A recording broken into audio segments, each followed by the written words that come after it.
नमस्कार, मैं हूं पवन और आप देख रहे हैं सत्यहिंदी.com। सत्य हिंदी का ऐप भी है जिसका लिंक डिस्क्रिप्शन में है। अब नजर डाल लेते हैं अब तक की तमाम बड़ी खबरों पर। दिल्ली के मुख्यमंत्री अरविंद केजरीवाल ने एक बार फिर मोदी सरकार पर निशाना साधा है। केजरीवाल ने गुरुवार को कहा कि केंद्र सरकार एक तरफ जहां अपने अमीर उद्योगपति दोस्तों के कर्जे माफ कर रही है, वहीं दूसरी तरफ गरीब जनता के खाने पीने की चीजों पर टैक्स बढ़ा रही है। केजरीवाल ने आरोप लगाया कि अगर केंद्र सरकार अमीर उद्योगपतियों और अपने दोस्तों के लाखों करोड़ों के कर्ज माफ नहीं करती तो आज गरीब लोगों की खाने पीने की चीज़ों पर ज़्यादा टैक्स नहीं लगाना पड़ता। उन्होंने कहा कि सरकार ने पहले अपने दोस्तों के 10 लाख करोड़ के कर्जे माफ़ किए और अब सुपर रिच लोगों का 5 लाख करोड़ का टैक्स भी माफ़ कर दिया।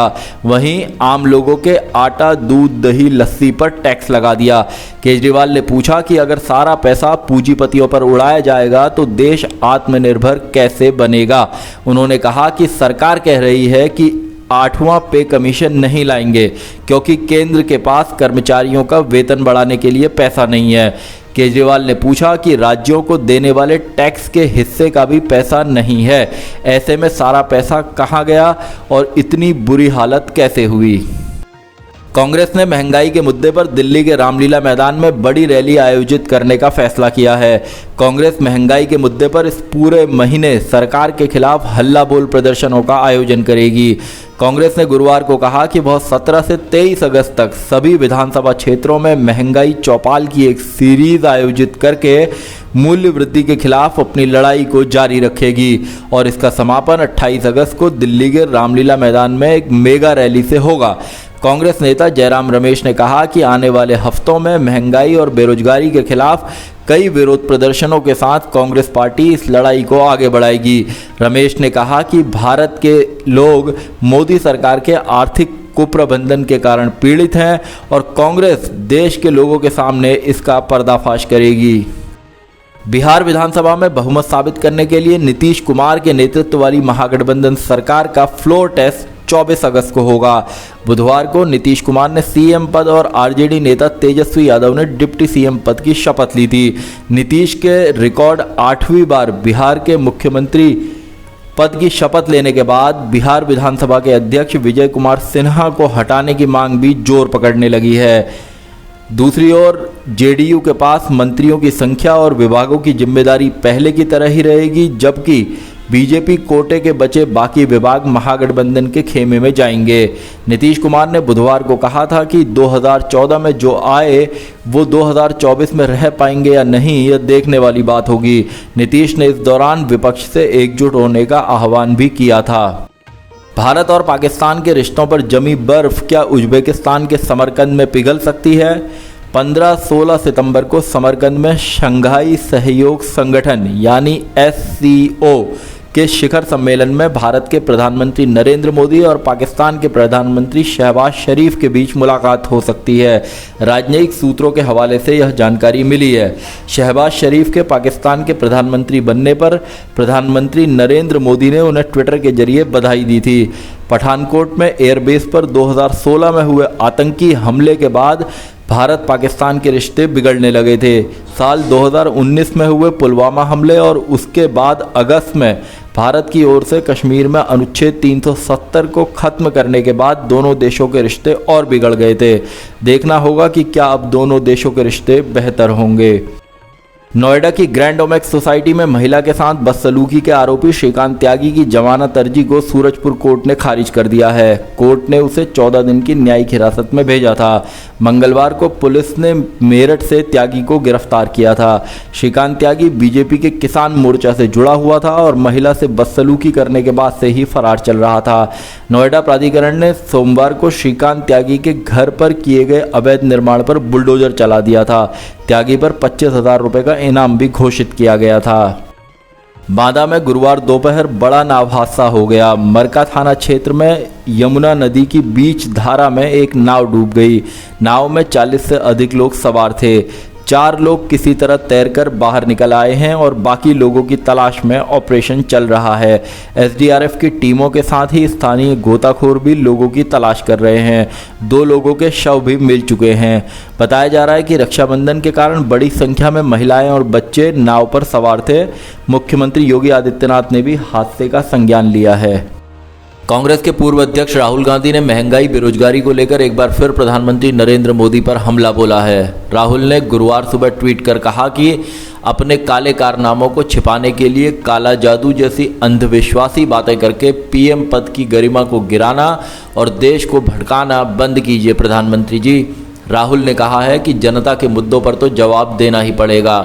बता दें कि 5 अगस्त को काले कपड़ों में कांग्रेस के विरोध प्रदर्शन का जिक्र करते हुए प्रधानमंत्री नरेंद्र मोदी ने बुधवार को कहा था कि जो लोग काला जादू में विश्वास करते हैं वे कभी भी लोगों का विश्वास नहीं जीत पाएंगे। प्रधानमंत्री ने कहा था कि ये लोग सोचते हैं कि काले कपड़े पहनने से उनकी निराशा का समय खत्म हो जाएगा।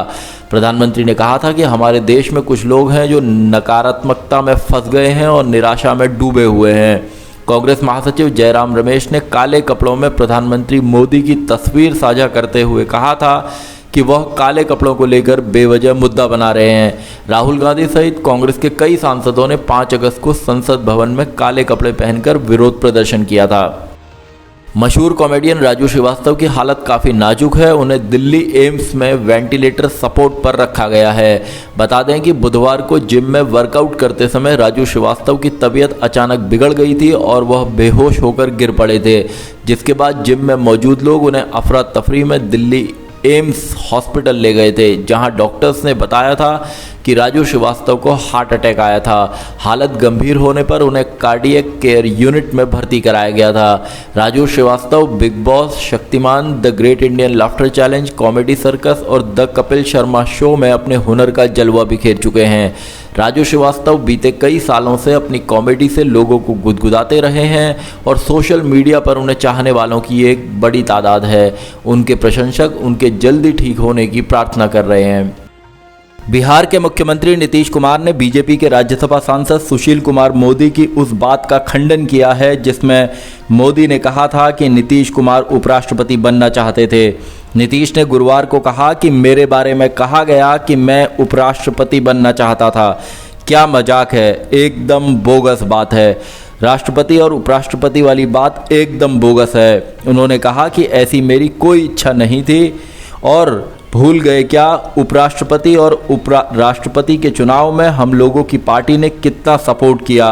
सुशील कुमार मोदी का नाम लिए बगैर सीएम नीतीश ने कहा कि वह जितना चाहे मेरे बारे में बोलें ताकि उनको फिर जगह मिल जाए। उन लोगों के लिए हमें कुछ नहीं कहना है। उप मुख्यमंत्री तेजस्वी यादव ने कहा कि एक बात समझ लीजिए, महागठबंधन के नेता नीतीश कुमार हैं। हम लोग नीतीश कुमार के साथ हैं। जिन लोगों को चिंता हो रही है सत्ता से बाहर जाने की, उनको 2024 की चिंता करनी चाहिए। सुप्रीम कोर्ट ने गुरुवार को कहा है कि चुनावी मौसम के दौरान राजनीतिक दलों द्वारा मुफ्त उपहार का वादा और इन्हें दिया जाना एक गंभीर मुद्दा है, क्योंकि इससे अर्थव्यवस्था को नुकसान हो रहा है। शीर्ष अदालत अश्विनी उपाध्याय द्वारा दायर एक जनहित याचिका पर सुनवाई कर रही थी, जिसमें मतदाताओं को लुभाने के लिए मुफ्त का वादा करने वाले राजनीतिक दलों पर प्रतिबंध लगाने की मांग की गई थी। याचिका में कहा गया है कि राजनीतिक दलों के द्वारा जनता के पैसे का दुरुपयोग हो रहा है और राज्य कर्ज के बोझ तले दब रहे हैं। सीजेआई एनवी रमना ने कहा कि कोई नहीं कहता कि यह कोई मुद्दा नहीं है, यह एक गंभीर मुद्दा है। कुछ लोग कह सकते हैं कि वे टैक्स का भुगतान कर रहे हैं और इसका उपयोग विकास के लिए किया जाना चाहिए। उन्होंने कहा कि इसलिए समिति को दोनों पक्षों को सुनना होगा। बताना होगा कि भारत में चुनाव से पहले मतदाताओं को रिझाने के लिए कई राज्यों में राजनीतिक दल जनता से बड़े बड़े वादे करते हैं और चुनाव के बाद इन्हें पूरा करना उनकी मजबूरी बन जाता है। आम आदमी पार्टी ने इस याचिका का विरोध किया था और कहा था कि वंचित जनता के सामाजिक आर्थिक कल्याण के लिए चलाई जा रही योजनाओं को मुफ्त नहीं कहा जा सकता है। इस मामले में अगली सुनवाई 17 अगस्त को होगी। दिल्ली में कोरोना के बढ़ते मामलों को देखते हुए सार्वजनिक स्थानों पर एक बार फिर मास्क पहनना अनिवार्य कर दिया गया है। यदि कोई इस नियम का उल्लंघन करेगा तो उससे 500 रुपये जुर्माना वसूल किया जाएगा। हालांकि कार में सफ़र के दौरान इससे छूट मिलेगी। पिछले कुछ दिनों में न सिर्फ कोरोना के मरीजों की संख्या में इजाफा हुआ है बल्कि मौतें भी अधिक हो रही हैं। अगस्त के पहले 10 दिनों में दिल्ली में 40 लोगों की मौत हुई है, जबकि जुलाई के आखिरी 10 दिन में कोरोना वायरस ने 14 लोगों की जान ली थी। पशु तस्करी मामले में सीबीआई ने बड़ा एक्शन लेते हुए टीएमसी के नेता अनुब्रत मंडल को गिरफ्तार कर लिया है। गुरुवार सुबह सीबीआई की टीम अनुब्रत मंडल के घर पर पहुंची थी। अनुब्रत मंडल पश्चिम बंगाल में बीरभूम जिले के टीएमसी अध्यक्ष हैं। सीबीआई ने साल 2020 में पशु तस्करी के मामले में केस दर्ज किया था, जिसमें अनुब्रत मंडल का नाम भी सामने आया था। सीबीआई ने हाल ही में इसी केस में कई जगहों पर छापेमारी की थी। कुछ दिन पहले ईडी ने ममता सरकार में मंत्री रहे पार्थ चटर्जी को गिरफ्तार कर लिया था। शिक्षक भर्ती घोटाले में फंसे पार्थ चटर्जी की सहयोगी अर्पिता मुखर्जी के घर से 50 करोड़ से ज़्यादा की नकदी बरामद हुई थी। पार्थ चटर्जी की गिरफ्तारी और बड़े पैमाने पर नकदी बरामद होने के बाद ममता ने कड़ा एक्शन लेते हुए पार्थ को मंत्री पद से हटा दिया था और पार्टी से भी बाहर का रास्ता दिखाया था। अब तक की खबरों में इतना ही। बाकी खबरों के लिए बने रहिए सत्य हिंदी के साथ।